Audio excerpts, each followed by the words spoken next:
Good afternoon to those people who are attending right now.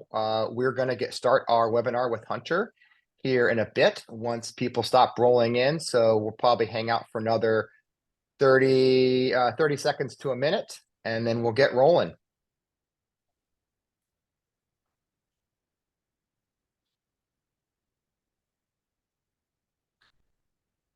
Hello again. Just kind of waiting for people to roll into the webinar. So sit tight until people stop flowing in, and we'll get started with Hunter here in about a minute. So just kind of hang out.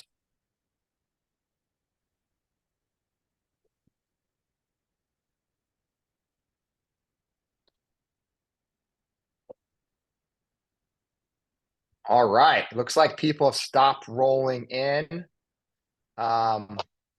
I'm excited about today's conversation with Hunter. So a warm welcome to all of us who joined us today for our 6th episode of our series on sustaining the human performance or human weapon system. My name is Thomas Dewey, and besides hosting this awesome webinar series, I am a customer success manager with Sparta Science.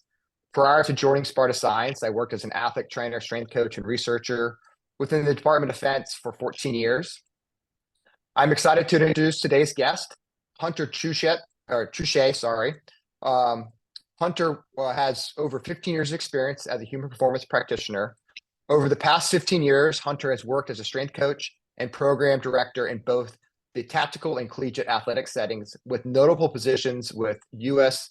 Air Force Special Operations Command, also known as AFSOC, and the University of Notre Dame, which is my favorite college football team. So excited about to chat about that with Hunter. Currently, Hunter is the Holistic Health and Fitness Director for the 1st Brigade in the 82nd Airborne.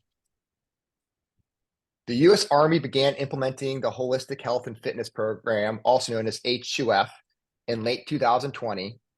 In our discussion today, we will delve into Hunter's firsthand experience exploring the evolution of H2F, the current status of H2F, and touch on the future trajectory of the H2F program. Hunter, thanks again for joining us today. Thanks again. Yeah, glad to be here. Kind of just at the end of the conversation with Hunter, we're going to open it up for questions. So if you want to put any questions in the chat section, I'll be monitoring it. And then any of the good questions, we will open it up.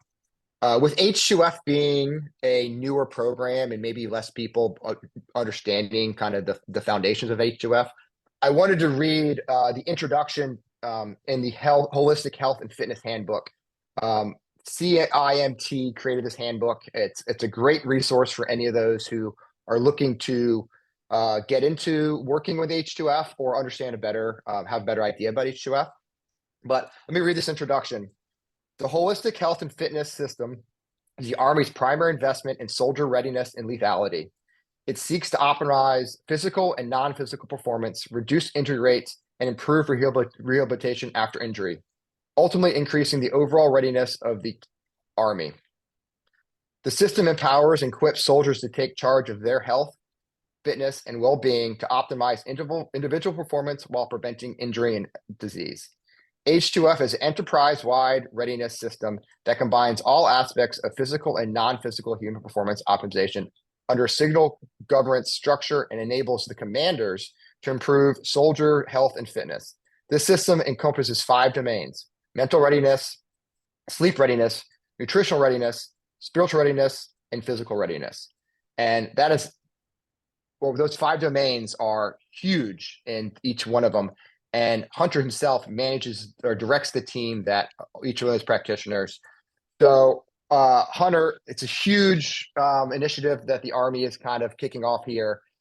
Can you kind of give us an overview, besides what I just read there in the introduction, about H2F?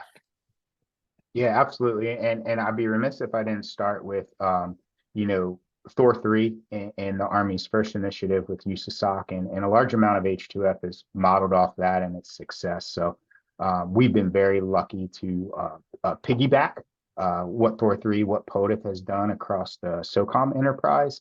And, that's really brought to the conventional Army and based on their needs. So when you talk about what H2F is, and at the high level, you got to look at the Army philosophy, which is people first. and then taking the attitude that winning matters. So, the Army wanted to increase their investment in how they understand, assess, and then improve the physical and non-physical fitness of all their soldiers. Um, you know, focusing on the soldier themselves allows the commander to have a better understanding of the force that they have to bring readiness to the people. We talk about operational readiness all the time. At the crux of that, especially in our brigade, which is an infantry brigade, is the people. So the Army themselves made a huge investment in people. And from the whole Army side, we talk about my peers and I are mostly working with force comm units right now, but H2F is expanding. It'll also be TRADOC CINT units, which a couple have stood up. The Guard, the Reserve, they are going to roll this out across the Army. Will all look different, but to encapsulate it, H2F is about the people in the Army and being ready. So where you saw H2F originated from, Thor 3. What problem set did conventional Army see that was occurring in the conventional Army that Thor 3 had maybe fixed or was going after fixing? Yeah, so if anybody who has read military research in the realm of human performance knows that it's always been around. Research has always looked and the components have always looked for the best way to train their soldiers and how to train them. And you go all the way back to the Princeton study, talking about what is the best time to train during the day. But really, there's a couple stats that H2F in general was built off of, and it's similar problems to most likely what USASOC was facing, but a little bit different. So you look in 2020, roughly 58,000 soldiers were non-deployable. So that equates to roughly 13 brigade combat teams. So when you look at that in terms of readiness, it's just that many people weren't ready to deploy to go do the mission. And then when you talk about, well, why H2F? Well, a significant amount of it was MSKI injuries. So things that we would say are relatively preventable. So 53% of soldiers at the time reported a new injury annually. So every year something new was popping up. And out of 71% of those, they were cumulative overuse injuries, right? Which we, in the human performance realm, would look at as preventable, right? So there's injuries that are non-preventable, and then there's things that we say, hey, this probably is preventable if we have a structured plan around it, So they're looking at a large amount of these MSKI injuries that they think they can get after. In that time, 1 in 20 soldiers had failed their AFPT or APFT, so the old physical fitness test. Now these soldiers were also more likely to not be deployable if they were unfit. So, an unfit soldier was 49% more likely to be injured than others. So it goes back into how are we training? What are we doing? What does overuse look like? Are these preventable that get people back on the line and provide readiness? I think everything in human performance, we spend a lot of time in performance musculoskeletal, but as you look at H2F, it's very broad. You have nutrition, sleep, mental readiness. So sleep, 2015 RAND study, 1 in 20 active duty soldiers were 16% less likely to be ready to deploy because of chronic sleep deprivation. 2018 report showed 12% of the population had some form of sleep disorder. And they were categorizing sleep disorder as something as simple as under 5 hours of sleep a night. The other piece that the Army looked at is, hey, our population, it's an all volunteer force. So our population volunteers signs up and then serves, which tends to be a younger population. Changing society has also created this essentially MSKI problem where we have less fit recruits coming into IMT or initial military training. So the Army has recognized all this over time. Same thing with got a fit nutrition in there, but any soldier that was overweight more likely to be injured. So the Army said, hey, this is a problem. We're struggling with readiness. We need to create a system and a team that can address these issues so we can have a fighting force. And which is great. Any chance you could go over kind of the team that you're managing and overseeing, and maybe other commands that their teams? Yeah, absolutely. So the team we have in our brigade here is a 35 members team. And then it is all your traditional pillars of H2F. So we have strength and conditioning coaches. We have 14 coaches. We have athletic trainers. We have 7 of those. We have physical therapists, 2, physical therapy assistants, 2 of those. And then you can spread that same number across nutrition, so dietitians, health educators, occupational therapists, and occupational therapy assistants. One of the other positions we do have is a cognitive enhancement specialist who slides in with the mental readiness team. So that group makes up our 35, and we will be what is considered a tier 1 structure, which just means in relation to our brigade, our staffing is higher. We have a larger size brigade. There's also tier 3 and tier 2 and tier 3, which will have a smaller number of staff, but it will still field all those complementary positions. They will still have a nutrition team, a physical therapy team. Their composition of size will just be different. Then you look at the Guard and Reserve, which is a member of H2F, but somewhat unresourced. And what they will do is the goal is to train NCOs to be H2F leaders, but also leverage maybe what is that person who is in the reserve or guard specialty. So if there's someone who is a dietitian out in the real world, are they able to perform those skills during their duty time? Oh, cool. So, yeah, obviously we are very lucky with the size of staff we have. But when you look at how the Army tiered out their H2F teams, it ends up being a pretty close practitioner to soldier ratio. And within that organization of the kind of the resource teams like yourself, you have civilians that are government employees, you have contractors, and then you actually have active duty members that fall under that team. Can you kind of talk more about that a little bit, just for anybody that's interested in maybe applying for any of these positions? Yeah, absolutely. So the structure is it's a nice, clean structure tree. H2F is a brigade commander's program. So the 06 brigade commander is the owner of H2F, and that gives them the flexibility and leverage to drive readiness in their specific area, right, or specific brigade. When you go down from that, the H2F director reports directly to the brigade commander, and then we break down into our sections. So you're in a tier 1 resource unit. You have your injury control section, which is run by a active duty physical therapist, and then under his or her tree, is a GS-12, so a civilian physical therapist, and then a GS-7 physical therapy assistant. And they have a matching counterpart that is active duty as well. Then also within injury control, our athletic trainers are contract positions. So we have 7 athletic trainers.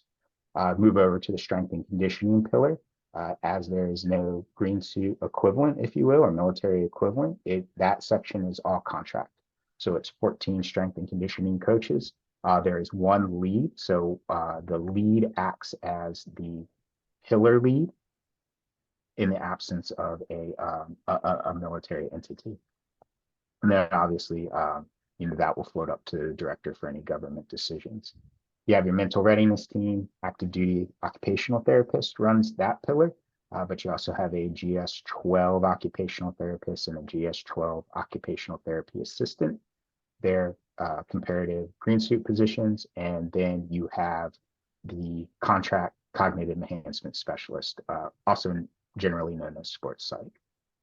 Then your nutrition section, your last pillar that we kind of structure and manage. Spiritual is part of us, but that is all inherently military chaplains and religious affairs NCOs. For nutrition, active duty dietitian is the pillar lead, GS-12 dietitian, and then a GS-7 health educator. So they have their green suit counterparts. The big difference with well, there is no real big difference with them. They match up as well. The health educator position and the active duty positions are just labeled slightly different, but similar jobs. And that'll make And in up the, a tier. I'm sorry. And so in the physical domain, I know that educating the NCOs in the physical education, becoming master trainers, is a big initiative. They've down at Fort Jackson, and they're changing it up a little bit as well as we speak. How do you see how that NCO is eventually going to take the skills that they learned at that academy, implement it at a resource brigade like yourself, or at a non-resource brigade, and kind of how is that going to work? Yeah, absolutely. Physical fitness school is doing a great job in producing master fitness trainers that could come back to the unit and effectively program physical fitness. The great thing that the Army saw with CIMT trade office said, hey, well, we have these H2F teams. We know we can support them. We have a physical fitness school. What if we expanded that into a H2F academy? So not only is our master fitness trainer also going to be trained in strength and conditioning and PRT, they're also going to get a education in every other pillar or section that encompasses H2F. So I think that's something H2F teams are pretty excited about, to start getting these NCOs who really end up being parts of the team and force multipliers of the H2F message, and they have a working knowledge of what H2F does, how to implement it. You know, one of the biggest things is not operating in the silo and getting staff and anyone really to understand how much it intertwines.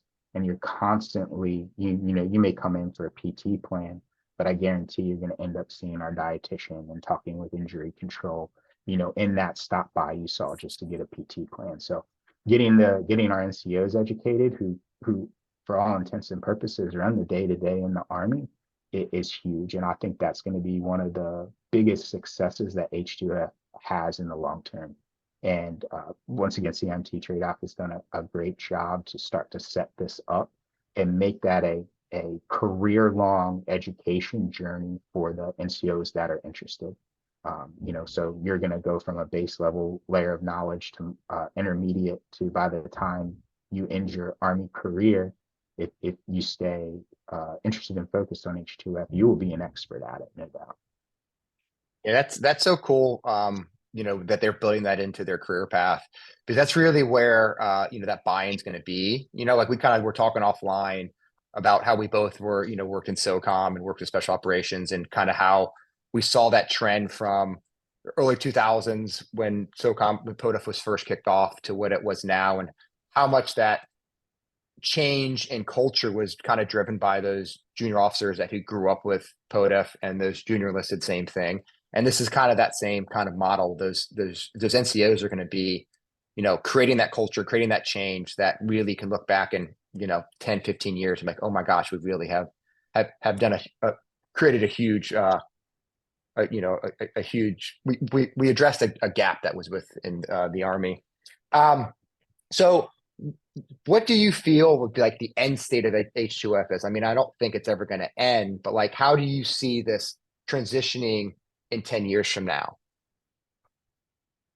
Yeah, I think, you know, so 2030 is when we should see all 110 brigades that are resourced get their H2F teams and fully functioning. That's a lot of people. That's a lot of knowledge. That's a lot of time. So long term is the same as our short term goal, right? Is as H2F teams, we want to do two or three things. We want to model what right looks like in terms of treatment, physical training, nutrition, lifestyle. We would then want to facilitate that, right? We want to teach our leaders and NCOs how to implement those things. And to be clear, it's not like these things aren't happening. You're just bringing in experts to help refine it. And then the third piece is you send them, right? So at that point, you are a touchback point. So your folks that have seen it modeled, have facilitated it with you, go out and implement it in a unit. The reality is we have over 4,000 paratroopers in our unit. We're not going to be able to work in touch with all of them. So we need to teach and teach by proxy. So, you know, we're always going to have new soldiers coming in. So our ability to model, educate, facilitate, and then for them to be able to go out on their units and function autonomously and then go to their next unit, maybe if they don't have a resource unit, and carry on the H2F mission. I think that's the long-term goal. And a lot of folks are worried, well, you're going to teach everybody how to do everything and you're going to work yourself out of a job. But every year we have new soldiers coming into the Army, right? It's a new group that needs to learn, to be taught. And there's one thing we know in our school system, a lot of these basic things aren't being taught. Physical fitness, nutrition, lifestyle. It's really a lot different than it was in the past. So for a lot of our new soldiers, this is the first time maybe they've been exposed to any of these sections or pillars. So long term, we really want to facilitate the Army to lead the Army and be the experts that help implement that. Yeah, I mean, providing people with agency and also teaching them how to fish is the best way to scale this. And we saw that with SOCOM. I had a quick little interjection here from somebody that's asking a question. It kind of dovetails to the organization of this. And was one of my mentors, Dr. Don Carr here. And he's asking, Dr. Carr was a orthopedic surgeon with the Navy. And his question is, how is this, where are the physicians, the senior medical officers involved with this organization? They're, you talk directly to the commander. Where are senior medical officers and how are the physical therapists also H2F entities and also medical entities? Yeah, absolutely. So it's the classic dotted line. So we fall under the commander as a special section, just like the surgeon would. And it's incumbent upon us to develop and work a relationship with our medical teams. What we do specifically to our brigade, and many brigades are like this, is we embed about 3 members of our staff into each battalion, which means they're working on a day-to-day basis with the PA and the medics. So that closed loop system of medical and H2F speaking to each other is a consistent relationship-based model. We try, and I know all the directors at all the different locations, we all try and keep a constant flow of communication with the hospital as well. We're essentially all part of one big care team when you look at it. We just happen to be a special section, just like the surgeon's office. And, we've developed relationships with our clinics, the hospital, our brigade surgeons, our division surgeons. Everybody is in the loop, in the mix. I think the biggest thing that is different about H2F and its initiation, we knew it wouldn't be there, is the performance model, focusing on performance, focusing on being proactive. But with any new team that comes in, you have to start off a little bit reactive. You bring in a team of 35 folks who are experts, they're going to find some stuff.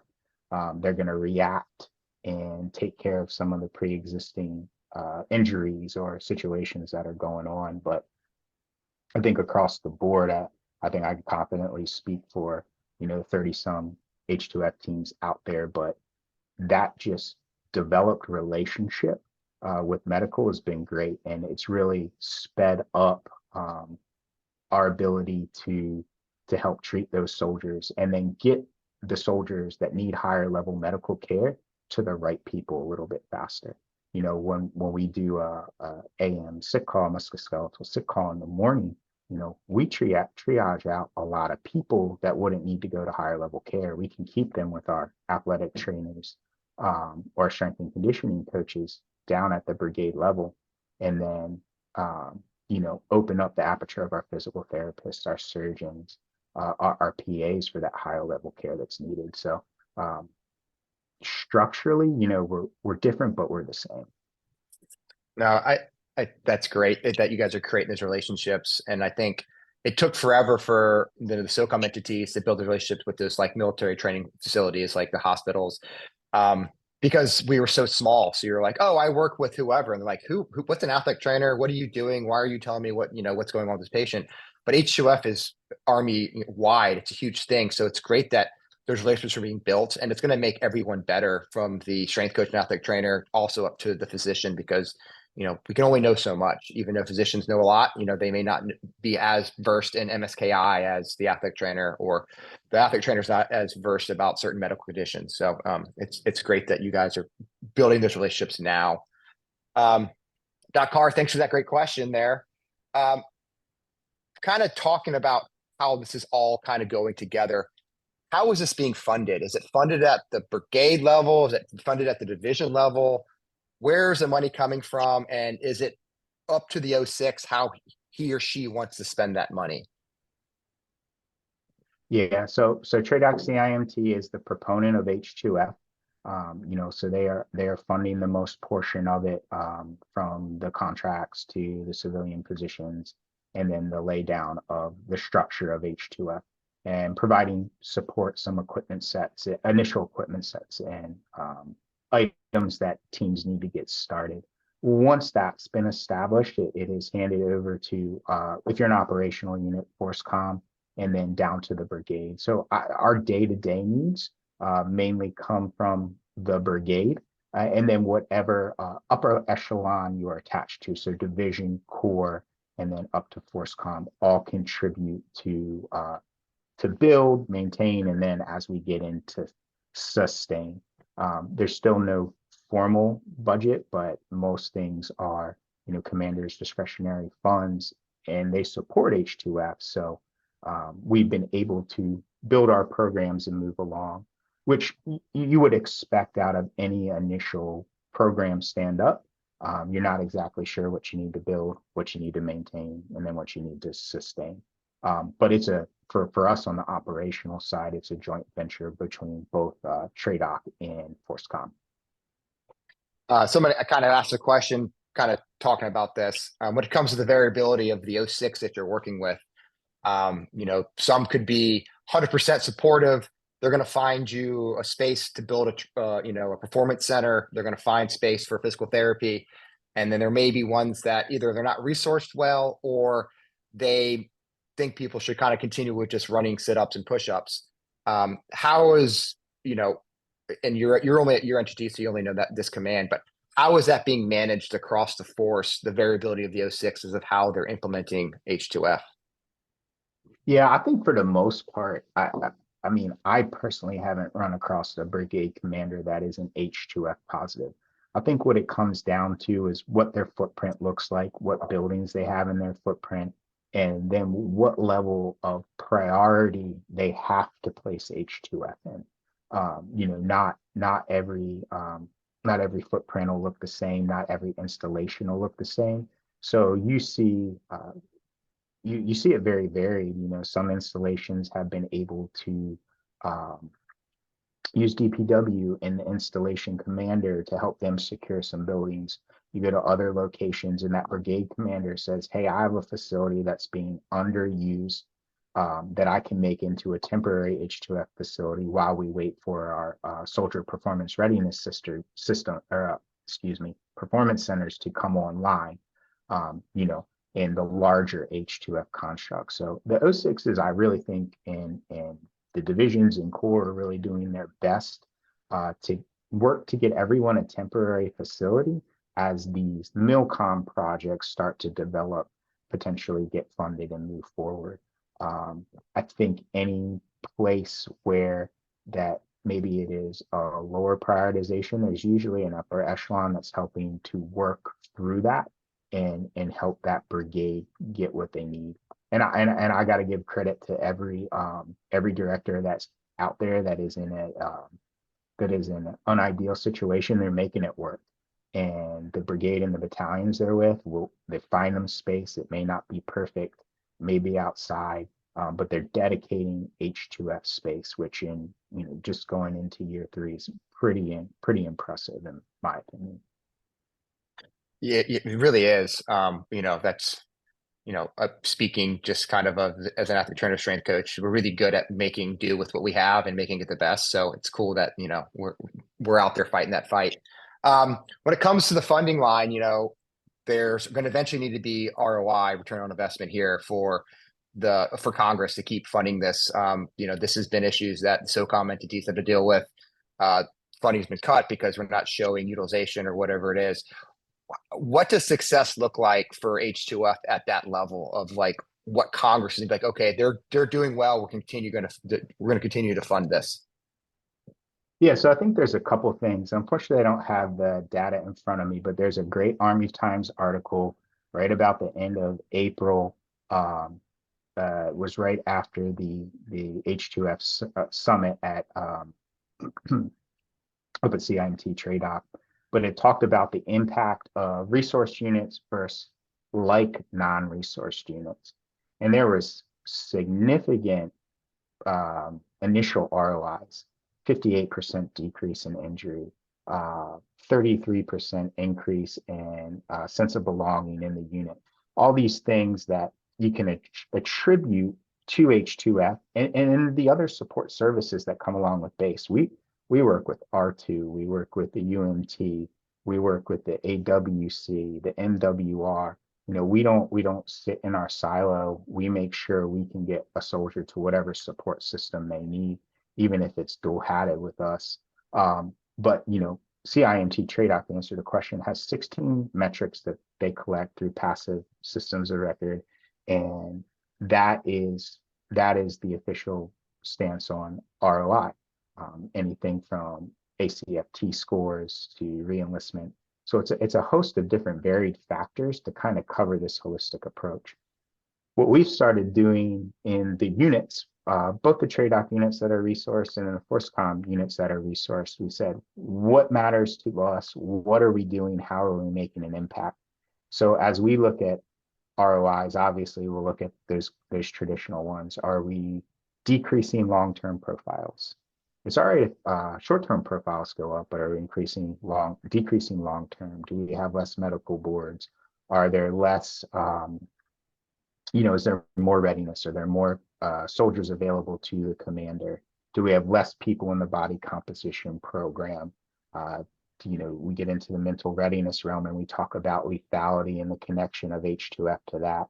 So if you're working with the H2F team, the cognitive enhancement specialist, and you've increased percentage on target at the range, those are the things that we think are ROIs for readiness. Just like the SOCOM program, we look for effectiveness over efficiency. Like nobody ever wants to hear that, but you want to be effective with the people you work with, which means you probably need to spend a little more time with them. So we don't get caught up in volume, though we do end up with volume because of the size of our brigades. But really, for each of us, director-wise, the brigades are completely varied in the jobs and what they do for the Army. So really tying it into their operational element and then making sure the commander has as many soldiers for his availability as possible, I think is get what gets us to that finish line on the question of ROI. So, increase physical performance, which you can only increase so long, but can we increase and then sustain? Can we decrease to a new baseline of what we would call a potentially preventable MSKI injury? For us, we know we'll always have injuries because we're an airborne unit. It's the nature of the beast. Third is, have we improved body composition? And if we improve body composition, is what we know is we should have less musculoskeletal injuries.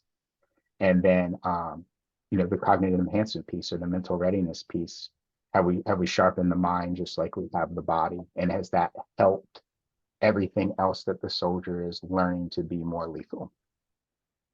And to be perfect, yeah, I think it'll morph over the years. It will, as we learn more.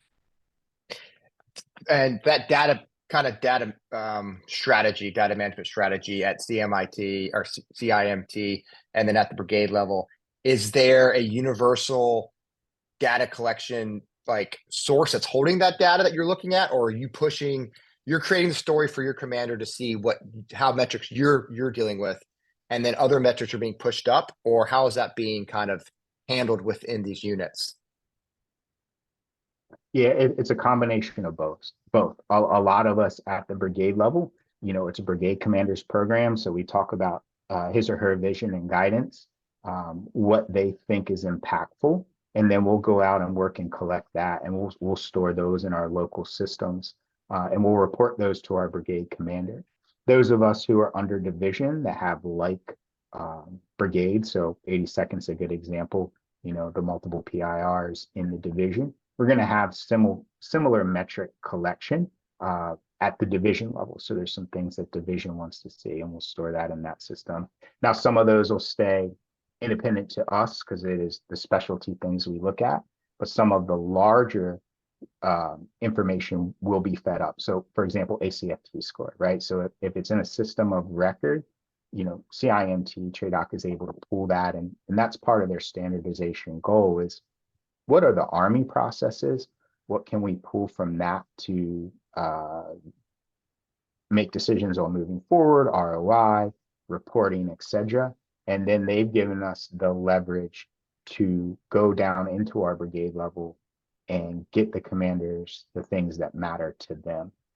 Overarching long-term, and Dr. Thompson's working on this really hard right now, is building a management system along with Army Applications Lab, building a software management system for H2F, right? Because the biggest thing we know in our Army system of record, it's really hard to quantify performance. If how do you quantify that somebody didn't get injured, or how do you quantify that, you can do a reverse lunge at this amount of your body weight and it equates to X. So, TRADOC is starting to get after that and build that overarching system where you can capture performance.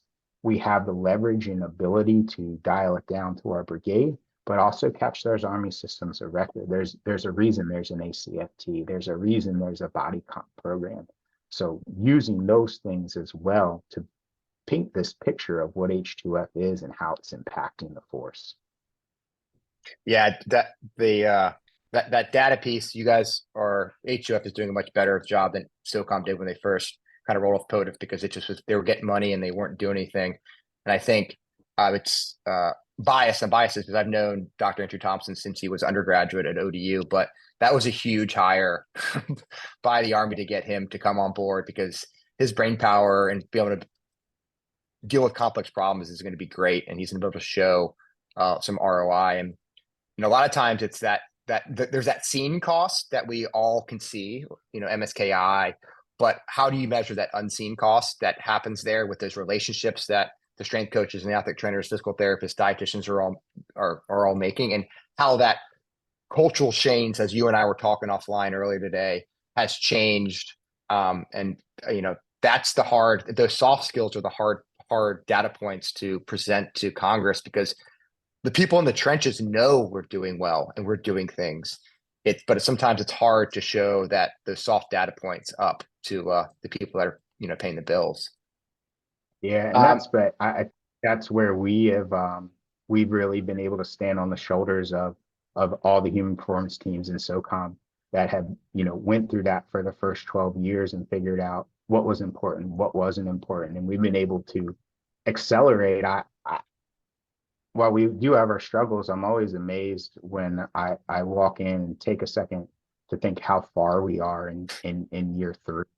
And that's because we've been able to piggyback on a lot of these things that were built, trialed, hit, misses. So I do think H2F will accelerate because of those things, which is great, right? It's great. How are you all sharing kind of best practices between directors? I'm sure there's not like a formal way, but it's relationships. How is that kind of happening? Yeah, so there's actually a couple avenues. Human performance community is relatively small. Most of us in some way, 7 degrees of separation, know each other. And the director pool is still relatively small. We're still, in the 30s of programs. So our ability to just have an email chain and talk is huge. We have people that we've known for years. So we'll just reach out, Dave Harrigan up at Fort Drum. I've known Dave for a long time. I'll give him a call, say, hey, how's your brigade doing? He's at an infantry brigade. Have you tried this? Are you running into any issues? And all my fellow directors are doing that. We also have a couple formal channels. For myself and the 82nd, there's 5 directors. We talk to each other on a daily basis. We meet up twice a month.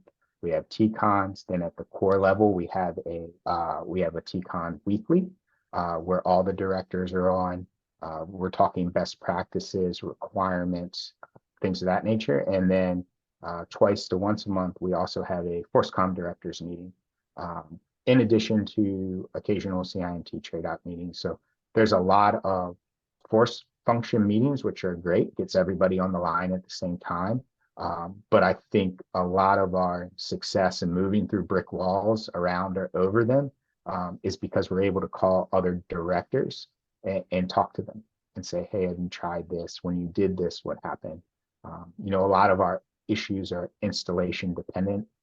I'd love to say I'm focusing on human performance all day, but the reality is I'm focusing on getting contractors CAT cards and Yeah. making sure we have facility and ordering supplies. But having a network and a team, such a large team to be able to talk to on the same mission, it just makes life significantly easier, and you move through those friction points faster. It's a little bit like you talked about the soft being so small at the beginning. We benefit from volume. You look on Fort Liberty, for example, and just in the division, there's roughly 40 some athletic trainers. So the hospital knows there's athletic trainers, and they help Yeah. the work to make sure the credentialing packets go through, and all those little pieces where you were doing it one off here and there. It's just volumes of people. So, back to the original question, we have formal process, but I really think our informal talks are really where the sausage is made, if you will. So as we kind of finish up here, I kind of have 2 more questions with you, but they're the same question. Let's go with what is the biggest barrier that you've had to overcome? And then what is the greatest success that you yourself or your staff has had since you guys have been at 1st Brigade? Yeah, our biggest barrier is the operational calendar. It's full. Like Yeah. every day it's full. There are a lot of priorities. There's a lot of orders. There's a lot of prepared to deploy if needed or if you're on the cycle. So fitting H2F in there is a delicate dance, and the teams and I'll speak for my team has done a really good job of going and incorporating into battalion and brigade events and learning the operational calendar and understanding where we can host a course or a program or an LPD. And then all your traditional things, funding's tough, real world events is tough, changing or working to help change a culture is tough. But those are all, they work themselves out in the wash and they take time. Operational calendar, it's always going to be busy and it's always going to be full. So, our biggest challenge is how do you make H2F part of the operational calendar and meet the same priority level as some other things? And I do think we'll get there. It's incumbent upon us to show value, and then for the commands and our NCOs and every echelon of leadership to find value in it also. Our biggest wins, probably the same thing you talk to with anyone in tactical human performance, is the ability to change soldiers' outcomes. Somebody that was barreling towards a medical separation for an MSKI issue that maybe they just couldn't get better, and they just needed a dedicated team to be able to work with them and spend a massive amount of time with them and change the course of their career, and they're able to stay in. That's probably the most rewarding thing. And I'll say the other thing too, in the short time here, just about 3 years, is the willingness of the soldiers we work with to also participate in the other sections. Well, we talked about a little earlier, I come in for a physical training plan. But then I also end up with an appointment with the dietitian to meet my dietary goals, or my performance goals. Being on the conventional side, we have a lot of soldiers that are interested in assessing, to go over to USASOC or to go to Ranger School. So bringing them in for an initial appointment and saying, hey, this is more than just training, and they open their aperture to that. They want to meet with the CES. They want to meet with the nutrition team. They want to be proactive in their MSKI stuff. So that's been very rewarding, and it mirrors very well, at least what I saw on the special operations side. But it's just happened so fast here, and that's great, right? To see the soldier be successful, because that's the only reason we're here. There is no alternative motive. It is either our soldiers are successful or the program ceases to exist. So we are invested, they are invested. So that's been a great thing, a great success that I've seen. Yeah, that integrated team's so amazing to build relationships, and those warm handoffs are kind of really where it's at, you know. So as we close up here, I want to thank you so much for what you do, what all the directors are doing, all these H2F teams are doing for the Army, because we all know kind of this near peer threat that's been looming for a while is coming closer, and having a more healthy and lethal force is going to keep us as Americans safe. So thank you for all that you do and for all the soldiers that you support. And I'll leave the last comment up to you to sign off here, Hunter. Yeah, absolutely. I really appreciate the time. I hope the folks that were on got some insight into H2F. And what I tell anybody on the line that's interested in getting into tactical is just keep your eyes and ears open. There's a lot of positions out there. The Department of Defense in general values human performance. The soft side, the conventional side, H2F will continue to grow. So if you want to be part of the team, right, that comes in to work to create soldier success, I highly recommend you do it. It is rewarding. You don't get the same reward as you would on the sidelines on a Saturday and see a win or loss. But the longer you're in, you watch people go across a career span, and healthy, high performance, and they can continue their career as long as they want because they don't have physical limitations, or potentially non-physical. So it's great. Love talking about H2F. Love being part of the program. Love my time in AFSOC. I can't see anywhere else that I would go outside of tactical ever. So appreciate the time. Thank you. Yeah, thank you so much, Hunter. Thank you for everyone who joined us today.